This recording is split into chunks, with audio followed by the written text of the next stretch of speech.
Hi, സ്വാഗതം. ഞാൻ സൗമ്യ. രഘുനാഥ് പലേരിയുടെ അരുന്ധതിയുടെ നഗരത്തിൽ എന്നൊരു ഫിക്ഷൻ നോവൽ കേട്ടാലോ?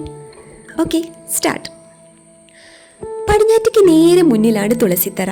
നിറയെ പൂത്ത തുളസി. 7:30 വെളുപ്പിനുണർന്ന് കുളത്തിൽ കുളിച്ച് ഈറനുടുത്ത് തുളസിക്ക് 3 തവണ പ്രദക്ഷിണം വെച്ച് ശാന്തേട്ടത്തെ അകത്തളത്തിൽ പ്രവേശിക്കും. അകത്തളത്തിനടുത്താണ് കൊട്ടിൽ. കൊട്ടിലിൽ മച്ചിൽ ഞാത്തിയിട്ട ഭസ്മക്കൊട്ട. അടുത്ത സരസ്വതി മുഖം. കൈ എത്തിച്ച് ഒരു നുള്ളു ഭസ്മമെടുത്ത് നെറ്റിയിൽ വരച്ച് ശാന്തേട്ടത്ത് മുകളിലേക്ക് കയറിപ്പോകും.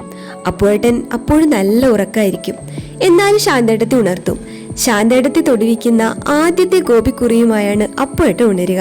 ഉണരുമ്പോൾ പ്രഭാതഗന്ധം വഹിക്കുന്ന ശാന്തേട്ടത്തിയെ കണ്ണിന് മുന്നിൽ കാണണമെന്നത് അപ്പോഴേട്ടന് നിർബന്ധമാണ്.